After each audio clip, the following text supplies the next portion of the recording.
모든 리더는요, 부하 직원이 한 그 결과물이 마음에 들 리가 없습니다. 왜냐하면 부하 직원이 준비한 그 무엇이든 그게 내 눈에 찬다면 나하고 그 직원은 동급이거나 나보다 저 준비를 더 잘했다면 부하 직원이 내 위에 있어야 정상이란 뜻이에요.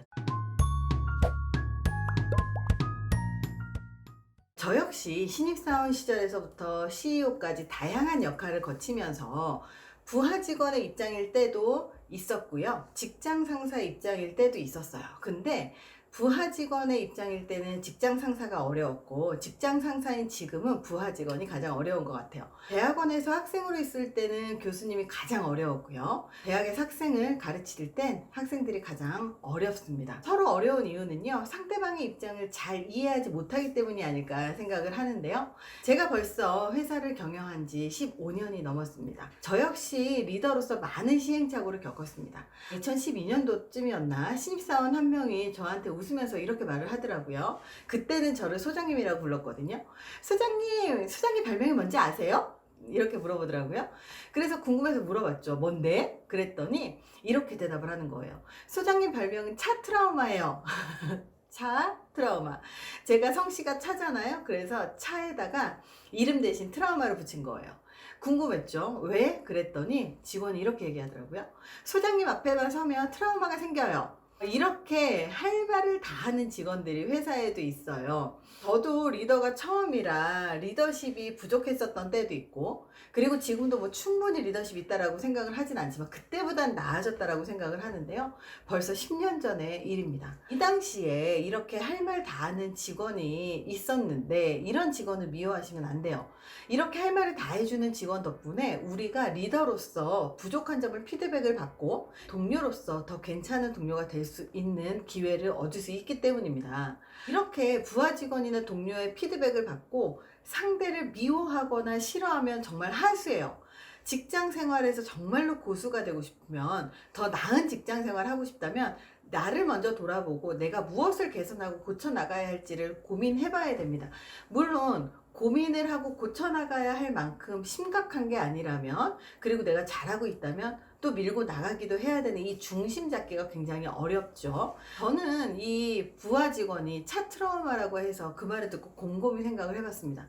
어디서부터 무엇이 잘못됐을까? 그 당시 제가 했던 것들은 지금으로 치면 직장 내 괴롭힘에 해당하는 것들이 있었더라고요.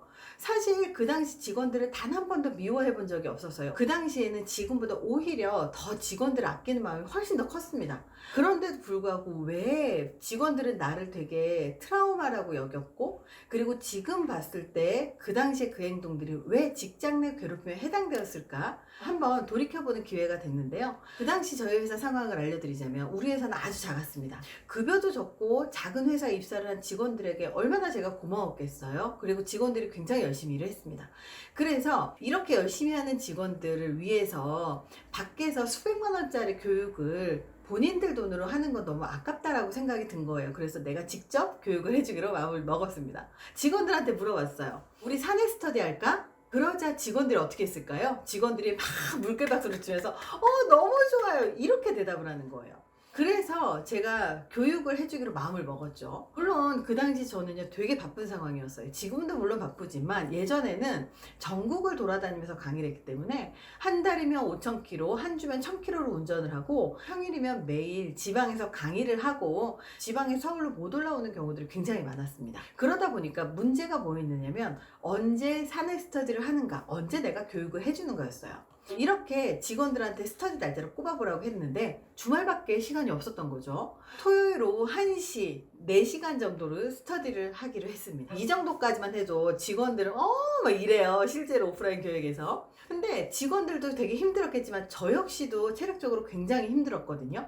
그래도 우리 직원들이 돈을 쓰는 것보다 내가 해주는 게 낫겠다, 이런 생각을 했었던 거죠. 저도요 주말이면 거의 기절하듯이 잠을 잤어야 했어요. 그래서 주말에 나가는 게 저도 너무너무나 힘들었습니다. 근데 저도 스터디 준비를 해가지만 직원들도 스터디 준비를 해와야 되는데 직원들이 그 스터디 준비를 제대로 하지 않으면 화가 나는 거예요. 물론 화를 내는 타입은 아니었지만 짜증이 나 있는 상태다 보니까 기분 좋게 말을 하지 못했던 거죠. 직원들이 스터디 내용 준비를 한 걸 보고 별로 내 눈에 찰 리가 없겠죠. 근데 이걸 보고 직원들이 준비 못했구나 이렇게 생각하시면 안 돼요. 모든 리더는요, 부하 직원이 한 그 결과물이 마음에 들 리가 없습니다.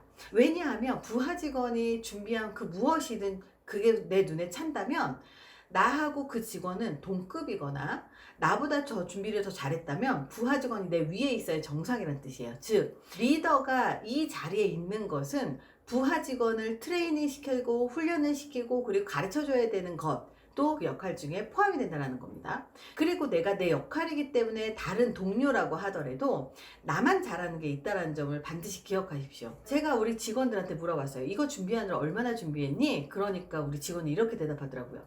제가 며칠 동안 5시간밖에 못 자고 준비했어요. 이렇다면 우리가 뭐라고 얘기해야 될까요? 칭찬을 했어야 되죠? 진짜 고생 많았네. 요 정도까지만 해야 되는데 저도 피곤하고 짜증나서 한 말이 5시간밖에 못 자고 준비했는데 이것밖에 못했니? 이렇게 말하면 그 어떤 직원들이 기분 좋겠습니까? 어떤 부하 직원들이 좋겠어요?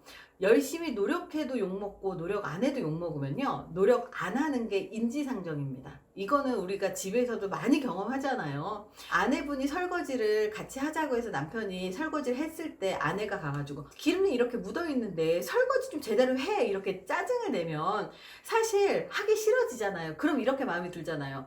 잘하는 네가 해, 이런 생각이 들잖아요. 이거하고 똑같은 마음인 거예요. 제가 이렇게 그 당시에 저를 표현을 하면 직원들이 되게 싫어하세요. 왜냐하면 그 당시 우리가 경험했었던 혹은 지금 경험하는 직장 상사의 모습들이 모두 들어가 있거든요. 그렇게 제가 부하 직원들이 동기를 떨어뜨리는 말들을 굉장히 많이 했었고, 그리고 근무 시간 이후에 제가 스터디를 핑계로 자꾸 불러내는 거라든지 이런 것 자체가 부하 직원들이 되게 싫어한다라는 사실을 나중에 알게 된 거예요. 왜냐면 부하 직원은요, 직장 상사한테 카톡 하나 오기만 해도 굉장히 스트레스치가 높아지고, 그리고 그게 장난이든 농담이든 주말에 쉬고 있는데 카톡 오는 것 자체가 굉장히 스트레스거든요.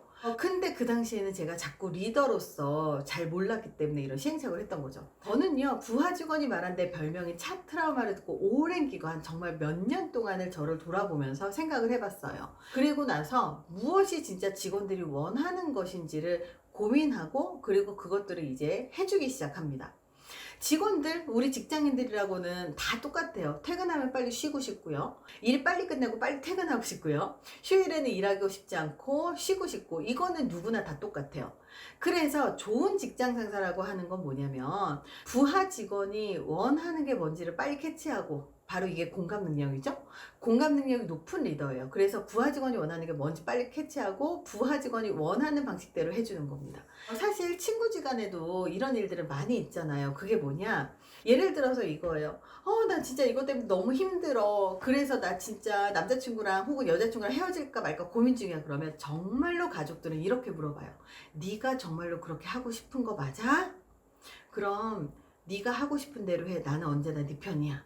이렇게 말해주는 사람이 정말로 내 사람이고 정말로 내 편이잖아요. 그리고 그 사람이라면 정말 가족과 같은 사람이라고 생각을 해서 믿고 따르잖아요. 일에서도 마찬가지고 직장에서도 마찬가지입니다. 리더가 부하 직원들을 내 편으로 만드는 건 되게 중요한 리더십 중에 하나입니다. 지금은요, 그런 것들을 반성 많이 해서 지금은 직원들이 오래 근무하고 열심히 일하고요. 그리고 또 직원들이 저하고 대화하는 거 싫어하는 것 같아 보이진 않아서 아직은 잘하고 있는 것 같아요.